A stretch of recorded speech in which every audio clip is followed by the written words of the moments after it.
For years, we've all been spoon-fed a very specific, almost comforting story about the modern economy. We're told that inflation, population growth, and, land scarcity are the sole reasons why modern life feels so unbearably expensive today. But honestly, as we pull back the curtain on how global corporate structures actually operate, we find a completely different and, frankly, much more uncomfortable truth. In this explainer, we're going to investigate the invisible, structural forces that are literally extracting value from almost every single industry on Earth. Think about this for a second. Why are the people doing the actual work, the ones physically building the houses, writing the code, creating the designs, doing the heavy lifting, why are they struggling the most financially? It's a paradox that completely defies the basic rules of a supposedly productive society. I mean, if you're the one producing tangible, real-world value, why is your financial stability constantly decreasing? And it goes way deeper than that. Why are homes becoming entirely unaffordable? Even as our construction tech, our software, and our overall productivity hit absolute record highs. We are literally building faster and smarter than at any other point in human history. Yet somehow, the final product is further out of reach for the average person. Make that make sense. Which brings us to the ultimate question we need to answer today. Why are the middle layers, the intermediaries, the coordinators, the endless administrative pipelines becoming richer, while the actual creators remain financially trapped? Well, the answer lies in the systemic extraction of value by excessive brokerage. Somewhere along the line, we transitioned into an economy utterly obsessed with the middleman. Section 1. Following the missing money. Let's dive right into where all that cash is actually going.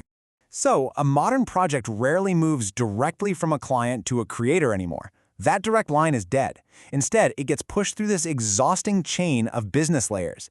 The client hires a consultant. That consultant hires a vendor. The vendor subcontracts to some agency who then hires a contractor who finally pays the actual worker. And here's the kicker. Every single layer in this chain takes a percentage. They extract a commission. This creates massive cost inflation without adding any proportional, tangible value to the final product. Let's look at a realistic numerical breakdown, say in real estate. Imagine a client with a $10 million budget for a residential project. Sounds like a lot, right? But watch what happens. The primary consultant takes a 15% margin right off the top. Boom. Then the engineering firm takes 10%. The general contractor takes 18%. Subcontractors take 12%. Vendors take 10%. Labor brokers take another 15%. By the time we actually reach the bottom of this immense pyramid, less than 43% of that 10 million actually reaches the execution ecosystem, the people directly responsible for doing the physical work. Over half the budget just vanishes into coordination and brokerage. And the fallout from this is massive. Because the worker at the bottom is receiving just a fraction of the actual budget, motivation naturally drops, which inevitably leads to lower quality. Plus, because information has to travel through, 5 or 6 corporate layers, we see massive delays in information loss. And ultimately, who pays for this? The final buyer, usually just a working-class person trying to buy a home, pays a massively inflated cost for a lower quality product. Now, don't think for a second this is just a construction problem. Let's look at the IT outsourcing world. A U.S. client pays a billing rate of $100 an hour, totally believing they're funding premium, high-quality innovation.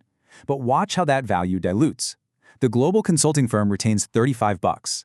The regional vendor takes $20. Offshore management and recruitment, they take $25. The actual developer, the person writing the code, receives just $20 an hour. That is only 20% of the value. The people sitting between the opportunity and the execution are earning vastly more than the person actually solving the technical problem. Moving on to Section 2, the global innovation drain. Let's zoom out and look at the macro impact. When we compare two completely different economic structures, the impact becomes crystal clear. Look at country A. They prioritize direct execution. They average just 3 project layers, and the worker retains a solid 55% of the revenue share. Now look at country B. They are brokerage heavy. They average 8 corporate layers, and the worker share completely collapses to just 22%. In country A, technical mastery and problem solving are respected and rewarded. In country B, navigating corporate hierarchy and relationship management are literally the only ways to survive. The long-term mathematical reality of this is absolutely crippling.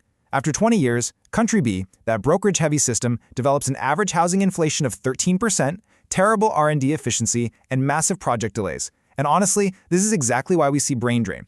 Highly skilled engineers, doctors, and builders migrate from developing intermediary heavy economies to stronger economies, simply because direct execution talent is actually respected and paid fairly there rather than being drained dry by middle management. And we can see this exact same dynamic playing out between individual companies, too. Take Company X. They operate with 11 management layers. It takes them 19 days just to approve a decision, resulting in a 27% project delay ratio. Meanwhile, Company Y operates with just 4 layers. Approvals take 3 days, and delays sit at just 9%. Execution speed is almost always destroyed by organizational complexity, not by technical difficulty. And this is exactly why streamlined, flat startups consistently crush slow-moving, heavily layered corporate giants. All right, Section 3, the housing inflation reality. Let's bring this uncomfortably close to home. Consider the true anatomy of a modern housing price tag. Let's say you buy a modest apartment for $180,000. The actual productive physical value, the land, the concrete, the labor, is only about $80,000. So where does the other $100,000 go? Well, it goes to $35,000 in brokerage, $25,000 in financing and delay costs, $20,000 in marketing, and another $20,000 in speculative holding premiums. So you, the buyer, are paying 125% above the actual productive value of the asset just to feed a pyramid of intermediaries. And this right here perfectly illustrates the circular trap we are all caught in. The final buyer is paying an exorbitant premium, taking on decades of crippling debt. Yet the worker at the very bottom, who actually physically built the apartment, is still struggling to survive on a low wage. The layers in between are absorbing all the financial momentum. They're slowing down innovation and ensuring that everyone outside the middleman pipeline completely loses. Which brings us to Section 4, the struggle-added life. Let's talk about the human toll. Let's methodically track the timeline of a typical modern urban professional operating within this system. At age 22, you start your career already burdened by education debt, believing hard work will create stability, right? But by 28, despite working long hours, you find you're completely priced out of the housing market. By 35, sure, your salary may have increased by 60%, but living costs have surged by 140%. By 42, that compounding pressure turns into severe physical stress and burnout. By 50, despite decades of high productivity, you remain financially insecure. And by 60, retirement is entirely uncertain. Here is the brutal reality. When a society normalizes a broker-added project lifecycle, it mathematically guarantees a struggle-added human lifecycle. When an economy values networking, visibility, and access pipelines more than actual technical mastery and value creation, a life of continuous financial anxiety becomes the default setting for the working class. It's built into the system. Final section, the future of value. Where do we go from here? We absolutely have to recognize that this exact same extraction pattern is destroying affordability everywhere. It's not just housing or IT. In healthcare, it isn't just medical complexity driving up your bills, it's insurance intermediaries, administrative overheads, and billing agencies. In education, tuition is exploding to fund massive administrative expansion and consulting ecosystems, not the actual teachers. Even in the digital economy, creators generate the value, while platforms, agencies, and distribution networks extract the vast majority of the revenue. It is a systemic leak across our entire society. Look, we are currently operating an access-driven economy, where positioning yourself between the client and the worker is the ultimate financial goal.